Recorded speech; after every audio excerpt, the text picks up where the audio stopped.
What's up guys, it's TyranitarTube and I wanted to make a video on the recent RF stuff. You know, we got the revelation that RFs, there could be two of them in this game, regional fakes and regional variants, but we're going to talk about something else today instead. We're going to talk about the legendary Pokemon for Scarlet and Violet. And it's because Ku kind of gave us a teaser about Koraidon and Miraidon in this game. So when Ku was asked about the idea of Koraidon and Miraidon being the exact same Pokemon, just one's in the past and one's in the future, he says, "Do you think Solgaleo and Lunala are the same beings? Don't read too much about this, cause not the same, but it will help your inference. They are bounded."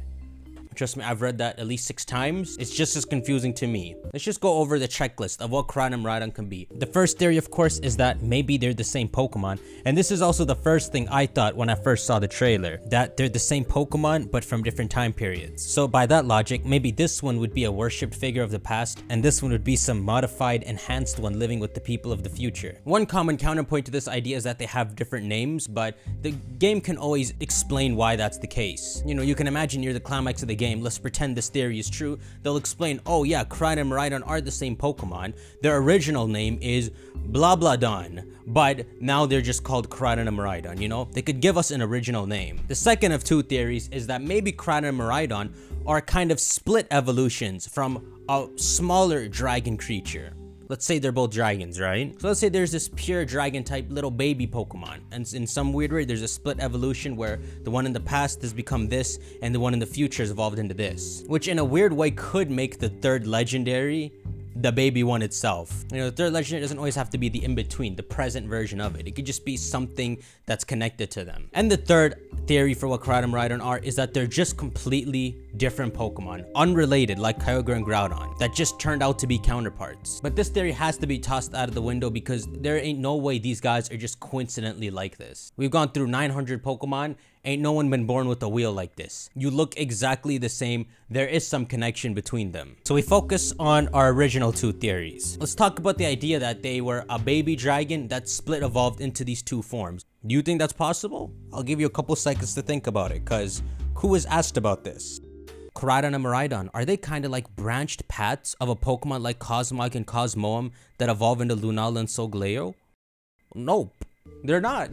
He said nope, this is wonderful. So that knocks off one of our theories. Now the only theories left is 1, that they're completely unrelated to each other despite their appearances, or 2, that they're the same Pokemon. And Sokka, it's not like one looks like a Wailord and one looks like an Arcanine. Look at them. So this leads us down the theory that they have to be the same Pokemon in some way.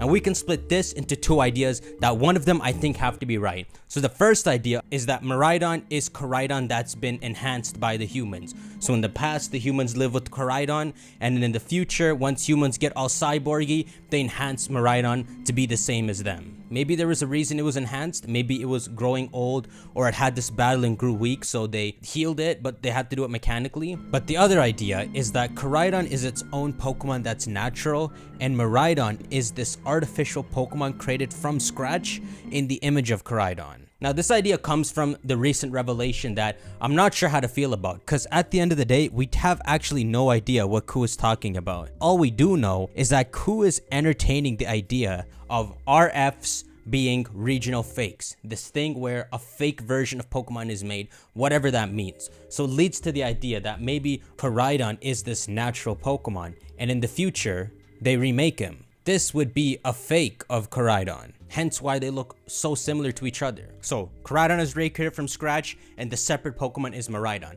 Now, would this make Miraidon a fake, a loser, something not equal to Koraidon? Well, this game's theme could very well be tradition versus innovation. This is this ongoing thing with humans that some people want to stick to their tradition, thinks these scientific improvements are ass, and some people who only stick to the scientific improvements and think the stuff of the past is ass. But in reality, both are equally as important. Innovation is just as powerful as tradition, and Miraidon could be the exact answer to that. And so I think that's our best idea to what these 2 legendaries are. I think in that sense, they are the same Pokemon. Miraidon would kind of be like Koraidon 2, except it's not a clone, it's a recreation. Or it could have taken a component of Koraidon found somewhere and used that as the base to make Miraidon. Do you think Solgaleo and Lunala are the same beings? Let's think about it. Are Solgaleo and Lunala the same?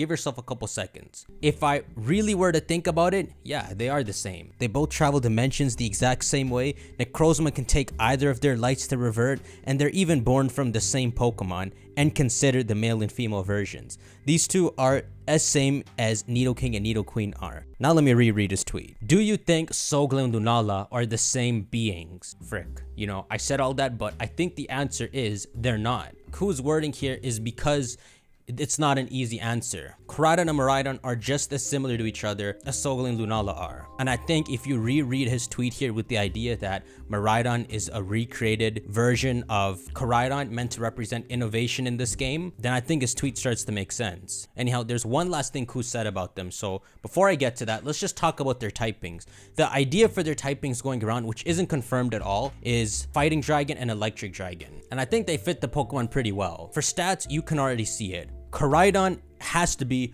a massive physical attacker.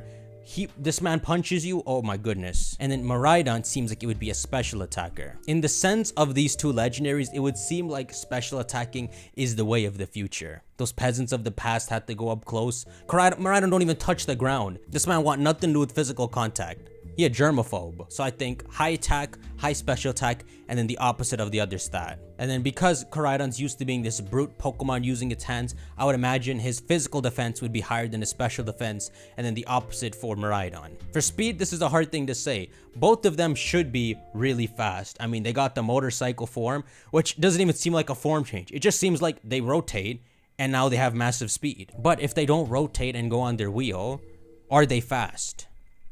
I think they still are fast. Miraidon still got the jets, he can zoom around, and I'm sure the same with Koraidon. But just to be unique with the stats, we'll make them both fast, but Miraidon faster. An alternative is that you could say Miraidon is too scientifically made, that his defenses aren't as good as this raw Pokemon that's built up its body over generations, you'd assume. So another take is that maybe Miraidon's defenses are lower for more speed, while Koraidon's defenses are higher for less speed. So it would be something more like this. And because we don't want them being carbon copies of each other too much, the second stats seem better. I mean, think about it. It's tradition versus innovation. They both got to excel in some places and be suckier in some places. We can't really show them as equal. Abilities. So these two Pokemon can get the nasty pressure treatment. But you know, in recent times, Game Freak, thankfully, has been a bit less stupid with their abilities. Like, hear this. Xerneas and Yveltal have their own unique abilities. Fairy Aura and Dark Aura. Those are pretty fun. Even Sogla and Lunala got their signature abilities. Shadow Shield and Full Metal Body. And then Zacian and Zamazenta got crazy abilities. Raises their defense and attack, so they are having fun.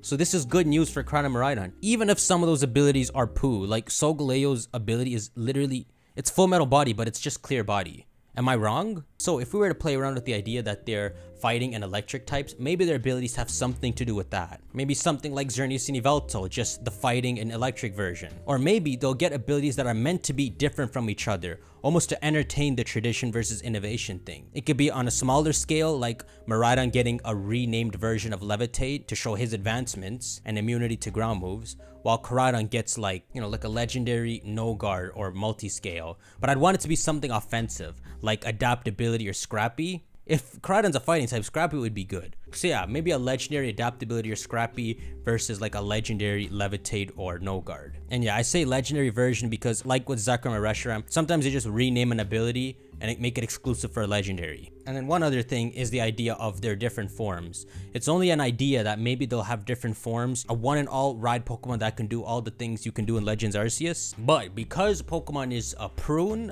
I think they won't be usable in battle like that. Though, thinking about it from a metagame point of view, I think it would be kind of cool if you see the opponent has a Miraidon and you treat it like a Rotom. You think about how it could be one of the 5 forms.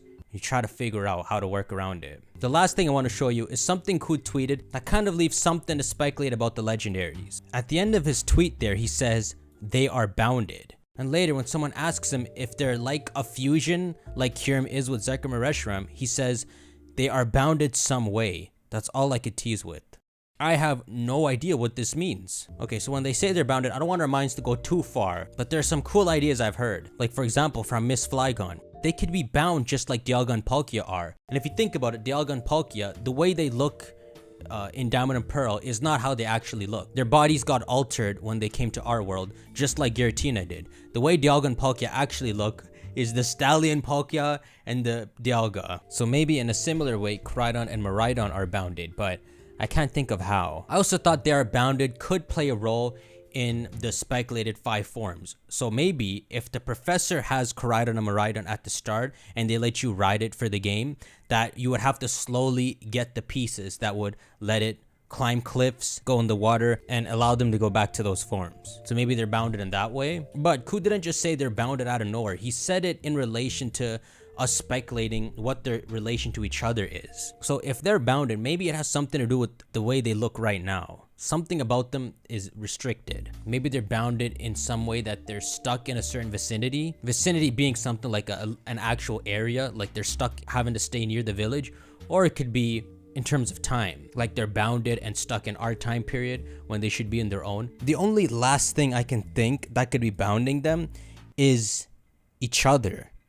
Maybe there's something connecting them together that they can't escape. Is it possible that whatever happens to Koraidon happens to Miraidon? Or is it possible that they're negatively affecting each other? That's the best idea I can think of. Anyhow, I'm gonna end it there, guys. Go on and shank that like button. I do want to talk about the whole RF thing, but I want to wait till stuff is confirmed. But yeah, we'll see. I'll see you on the next video. Take care.